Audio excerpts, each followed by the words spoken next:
what really helps here in Canada is that most players who have been living in the country for a long time, they have a fallback plan. So for me, before starting my pro contract with Edmonton, I was actually in university.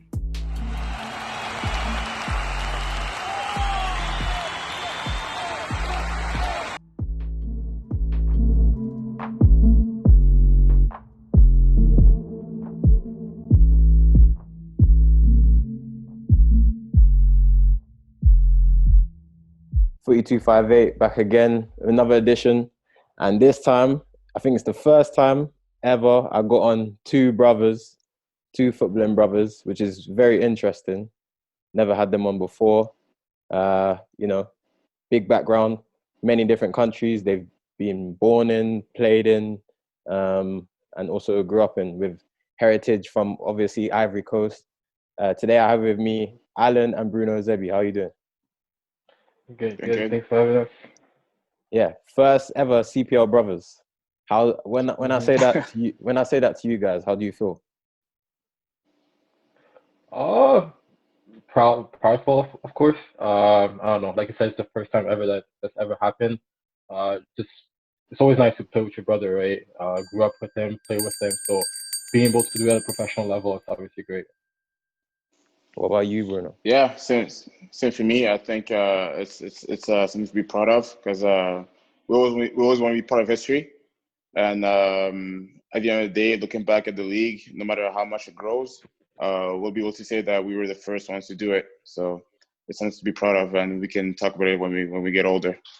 Yeah, Mhm. 100%, man. That's something that obviously your parents must be very proud, and your friends around you and everything like that. It's obviously something good to talk about. We'll talk about it a little bit later.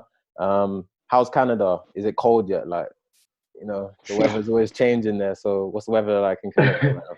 It is getting cold right now. I think it's supposed to snow on Friday, so winter's coming. First But one. yeah, I mean, what? First time it's gonna snow this year. Yeah, first Oh, time. again. Hopefully, it won't be a big one, but yeah, getting there. Here at 3258, we're proud to present you with the best football specific content. We work with many companies and many ballers to give you, the viewers, the best content possible. You, the viewer, we're always looking to help you improve your skill set. In order for you to improve your skill set and for us to keep making these videos, please click the link down below and buy some equipment. The equipment helps us run this channel, and also you subscribing to the channel helps us producing more of these videos to help you with your skill set and your knowledge of the game. Thank you for supporting 4258. No, it's never the one, especially for training. That's probably the the things that we had to endure this year, Yeah, especially outside coronavirus and stuff. Me and Bruno, we were training yeah. outside, doing ladders in the snow, doing runs and stuff. That was That was crazy. mad. There's times I'll never forget. Actually, Yeah, Yeah. definitely. yeah, it was madness. It was madness. So let's take it all the way back. Let's start with Alan. Let's Yeah. talk about basically from the moment you were born to the moment you made your way to Canada. How was that journey? And could you take me through that? Yeah. So I was pretty young. So born in French Paris. Then at 9, well, yeah, at 9, we moved to Montreal. But when I was in France, never really played on a club, like club level. I just play like at school with friends and in front of my house. In Montreal at 9, I was able to play with the club for the first time ever, so that was fun. Stayed until I was 15, and then I moved to Edmonton. Played club soccer in Edmonton, and eventually joined the FC Edmonton Academy, and then I signed pro when I was 19, 20. Bruno, yeah. So do you remember when you were born and growing up in Paris and everything like that? How was it, like the culture and everything? Yeah, it's interesting because obviously France is a pretty popular country, and obviously when you're born in France, you're very proud, especially when it comes to sports like football. Um, we obviously had a very good team, and for me and Alan, we were still around when we won the '98 World Cup, so Mm-hmm. that meant a lot to us, and that's really what really drove us to play the game. And we never really wanted to leave France because we felt like nobody knew anything about Canada. We didn't know anything about Canada, and we knew that football exactly right. So when you leave a big footballing country to go into a country you don't really know, it's a bit tough. But at the end of the day, we had to do it for our father. He wanted a better life for us, so we went there. And then, fortunately for us, we still got to be able to play the game we love. So we started playing competitive, organized football, and then we started to get more recognized within Canadian football per se. And then we moved to Edmonton, and then for me, especially in Edmonton, this is where I really made a name for myself. I was played for very good teams in Edmonton where we won various trophies at amateur level. And then eventually that led to me getting a look by FC Edmonton where I joined the academy. Yeah, just touching on Paris, it's famous for their cages, everyone outside playing football and everything. Did you get a chance to experience that growing up? Yeah, so for us, we lived in a neighborhood that was kind of weird. Like it wasn't something where it was like, oh, it's a hard place to live in, like a hood and all that stuff. It was fairly calm. We didn't have any cage really, but we had about 3 buildings that was kind of like separated with like blacks, whites, and Arabs. And so there was also competition over everything. So we'd go down in the park, and then we'd all play games, but it would always be um, 3 teams, the blacks against Arabs or so Crazy. on. But yeah, so But it was but the way obviously you're putting it, it's not like it was a racial war or anything. I can just imagine it's just people you knew and people who looked like you, and it's just made it a competitive so, rivalry, innit? Yeah, exactly. yeah, yeah. It was a bit of both though. Sometimes it was a bit not extreme, but it was a bit weird in the sense that we were kids and we didn't really know what was going on. But with our parents and things like that, sometimes it was like kind of like stick with your kind a bit more, and so it made it weird sometimes. But for the most part, it was very very friendly, and it was some type of friendly rivalry. Yeah, Alan, moving over to Canada, did that kind of carry with you that stigma, or did you break out of that quickly moving to Canada? Because Canada is just a friendly country. Kind of broke away from it, I think. Well, when we moved to Montreal at first, it was a pretty white neighborhood, so we're able to blend in quickly. Like my best friends were white in Montreal, so and none of them really could talk right either. So Really? Wow. I don't know. It's just yeah, no. Like especially in Montreal, it's mostly like immigrants that play the game, right? So especially where I was. So yeah, no, I didn't really feel the whole racial thing growing up, to be honest. Yeah. So, Bruno, growing up, obviously you're the younger of the two.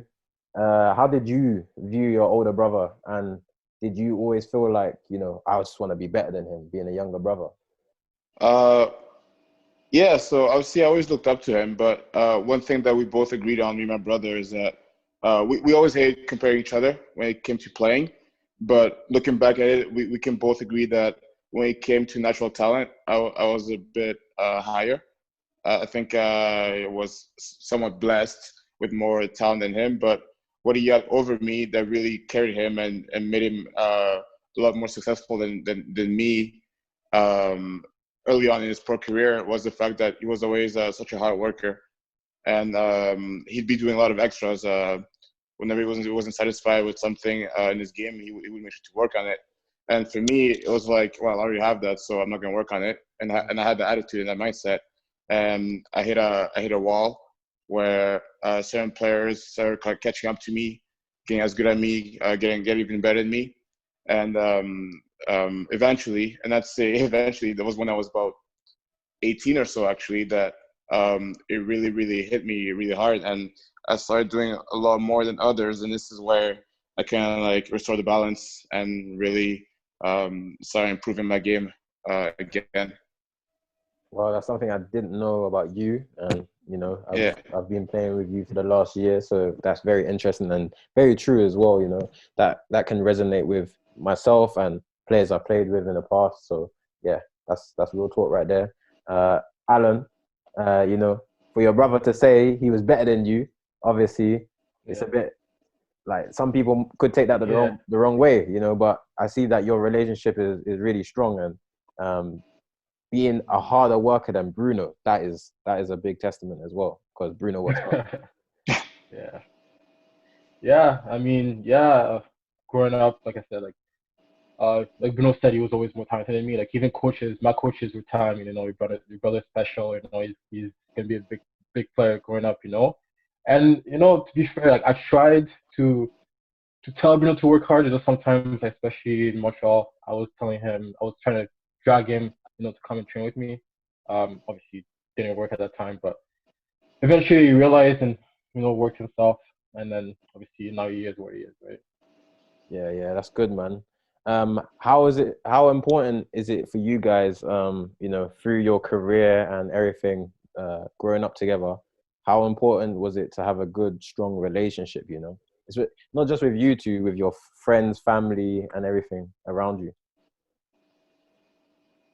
I mean, it's always good, right?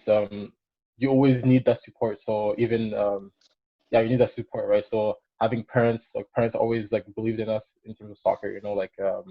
I know growing up, a lot of my friends, the parents didn't support them per se. They wanted them to go to school and not focus so much on soccer or football. So like our parents were always paying for camps, always making sure we had the best training possible. And obviously having a brother, be able to like compare yourself to him, kind of push each other. Like whenever I didn't make a team, like I would tell Bruno to work hard to make sure he can. That doesn't happen to him. So just being able to have people close to you to kind of push you is always great. Yeah, for me, it's a bit the same, especially when you have a brother who plays the same game and you guys are around the same age, because normally you just become a lot tighter. So, like my brother said, whenever things don't work out for you, because it's been a case for me where I've been let go by a team where I felt maybe I deserved to be there, but it might have been the first or second time that someone's ever said no to me. It was really hard to deal with it, but when you have someone who's close to you and has been there before, it's easier to get over it. So yeah, so when I did get let go by a team and I felt like my world was falling down, obviously like having someone like Alan was really important to me because he helped me realize that it wasn't the end of the world, and at the end of the day, it's in my hands and I can be the one to prove them wrong. So it's always nice to have people like that around you. Bruno, so let's talk about what your brother just touched on. He just basically just touched on paying for camps in Canada and everything. So being immigrated parents moving to Canada, I don't know how your situation was. You mentioned that it wasn't the worst in France, but I can imagine, it was still hard having two brothers and paying for camps for two brothers, not always that's the case Yeah. for parents wanting their child to pursue a career in football. Yeah, so you don't always realize what your parents have done for you until you get older and you understand the concepts of money and spending the money and have to save up and the paying bills and all that type of stuff. So looking back at it, we were thinking it was normal and that we had the money to do it. But then again, as you get older, you realize that, well, you don't see your parents that often because they're always working. And as you grow up, it becomes normal not to see them that often. And then as you get older, it clicks on and you just realize that they've sacrificed so much. And obviously, when you look at other parents, like they go on vacation, they do type of stuff, but vacation was not a word for us as a family. So it's something that we're very, very grateful for. And obviously, we want our parents to be around, but we know that if it wasn't for them sacrificing that time and being away from us so much, we wouldn't be the players that we are now. So our situation obviously improved from France to Quebec, but then it improved even more from Quebec to Edmonton. So even in Quebec, we did have a house and we were fairly comfortable, but at the same time, it was only because our parents were just doing so much in terms of work and sacrificing. Alan, let's talk about this is a controversial question for you, and I don't want to mess up anything that you're doing right now, but obviously you make money having a camp, right? Doing camps yourself, having coaching. Like, where's the balance in between that and like, if there's a talented kid, for example, who might be an immigrant and his parents may not have the money, etc. Like, where's that balance in terms of paying and playing for free? Um, it's always hard because obviously when you do camp, like obviously you want to give back, but obviously you want to make money for yourself. So there's different programs, right? So like we specialize in one-on-one. One-on-ones are a bit more expensive, but you can always. So what I like to do with kids that don't have as much money that are struggling, I like that we do group sessions that obviously are a lot cheaper. So that's why we try to kind of give back to the kids that have less money, right? But that is a hard balance, honestly. Yeah, for me personally speaking, that was like something that I always used to think about. I used to get into one-on-one sessions this season for the first Yeah. time, where kids would pay me to come. But that's just the culture. At first, I felt Yeah. guilty for kind of taking their money, but then you realize that's the culture in Canada, and Mm-hmm. that's what they have to do to get sessions in and get their programs in. So it's the norm in Canada, but for us coming from Europe, Yeah. football's free, like that's how we think, Yeah. right? But in Canada, Yeah. it's very different. So yeah, just have Yeah. to kind of get along with it, and yeah, this is what it is, right? Yeah. Bruno, how important was it for you, basically following in your brother's footsteps as he was older than you, and seeing that he had a passion for football, and you basically wanting to do the same thing? Yeah. What really drove me is that he enjoyed a lot of success at individual level, making certain teams, go on trials abroad, going all over the place, and um, we were actually playing for Edmonton's reserves when he got his first professional contract. So I was very proud, but at the same time, I want to follow into his footsteps and be able to play with him, right? So that really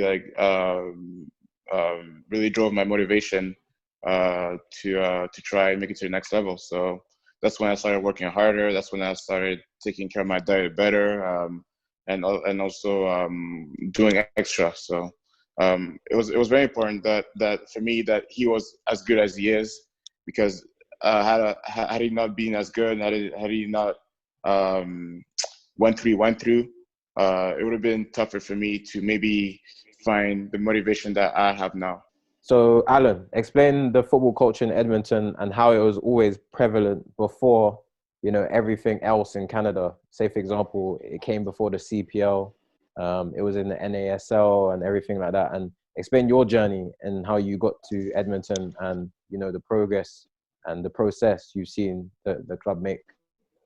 So yeah, so I signed my first pro contract at 21. At the time, we're playing at NSL, which I don't think a lot of people realize, but it was a pretty good level. We had players like Raul, Senna, Samaras playing in the league. So it was a good level. In our team there was guys that played for Manchester United. Players that obviously play at different clubs in Europe. So it was a high standard. Professionalism was high. There was a high standard. So I got to learn and obviously play along those guys, and obviously I think he raised my level. In 2018, we ended up folding. The league just folded, and then we came back in CPL in 2019. Um, that was a bit different. It's a new league, a lot of young Canadian players that never really played pro. So then the culture kind of changes because those kids kind of feel a bit more, maybe not entitled, but just they don't really know what it is to be professional. So then myself, I'm still like at the time 25, 26. Like I'm trying to like become a leader a little bit more. So trying to like teach them what I learned from all the other guys that from my past experiences in the NSL. So it's a bit tough. It's just as soon as we came in the NSCPL, it was a complete culture change. Just have it going from experience, European experience to like just new kids, new professionals was just so different. Obviously a new coach as well. That was his first professional coach. First job as a coach, a professional coach, right? So it was kind of tough. So I don't know. The culture here, there's a lot. There's a lot to. There's a lot to work on. I think, especially if you compare it to the past. But I think I don't know. I think things are gonna get better. Hopefully, I can be here next year as well to kind of just help the young kids kind of understand what being professional is. But yeah, it's just it's a work in process. Honestly, it's just the Canadian game in general. It's new, right? Like you can you can look at the national team too. Like we get a lot of new young talent. So I think whether it's in Edmonton or Canada in general, it's going to take time. If you could put your finger on one thing on why the culture changed, what would you say is the reason why the club went from being a very experienced league and club to a very inexperienced team and league? The players, the players, even the coach, the coach in the NSL, even like Colin Miller, and even the coaches before, they had professional experience. They were in Europe, they played the game, they like Colin Miller plays Scotland, so he knows what what football is. Obviously in the CPL, we had a brand new coach like Jeff Paulus, never really been in Europe for that. And then even if you look at the leaders that we had in NSL, we had players that play on the national teams that play for big clubs in Europe. And when you look at the CPL squad that we had, it's just we never really had that experience. We never had those guys, those pillars that would just tell the young kids, this is how you do it, this is how you're a pro. So I think it's mostly the personnel that we had at the time that made a big difference. Understood. Just lastly on that, Bruno, seeing your brother go through the steps and everything, did you ever lose doubt in yourself, thinking, I'm going to get to that level one day, also playing professionally and whatnot? No, honestly, I didn't. But what really helps here in Canada is that most players who have been living in the country for a long time, they have a fallback plan. So for me, before starting my pro contract with Edmonton, I was actually in university, and it's one of those where you're still very motivated and you want to make it at a pro level, but at the back of your mind that if that doesn't work out, you got something to fall back on. So I think that for Canadians is something that makes them very comfortable when they chase their dreams, because they know that it's not the end of the world. Whereas where in Europe or African countries or even other continents or countries, it's everything. So it's more of a do or die. It's like I need to make it, and if I don't make it, I am screwed. So they usually have more motivation than we do when it comes to making it the game, but we have more security than they do. So it works in our favor too, and that's how I felt when I was pushing to try and make it to the next level. I knew I had what it took, and I was comfortable in the whole process when I was doing extra and working extra hard to try and make it. Yeah, no, I rate that, man. That's what I've rated about Canadians since I've moved there. I said that I did a podcast with Matthew Arnone, and I was saying the same thing. Canadians, they always seem to have a side hustle or a degree or something, something. Exactly, yeah. Where they've done something in the past, and after their career they'll be okay. Whereas players in Europe, they fall into different things because the things that they're passionate about, they never indulged in and never dived into during their career, because I think it's a bit of both, where you could say it's their fault and you could say it's the system's fault. The system tells them they need to focus on one thing throughout their whole life, and then after their career they look back and they're like, oh, what just happened? Yeah. And if you don't make it to the top and make a lot of money, that's a dangerous thing, so Yeah. No, props off to you guys in Canada doing what you're doing. For more content like this, like, share, and subscribe.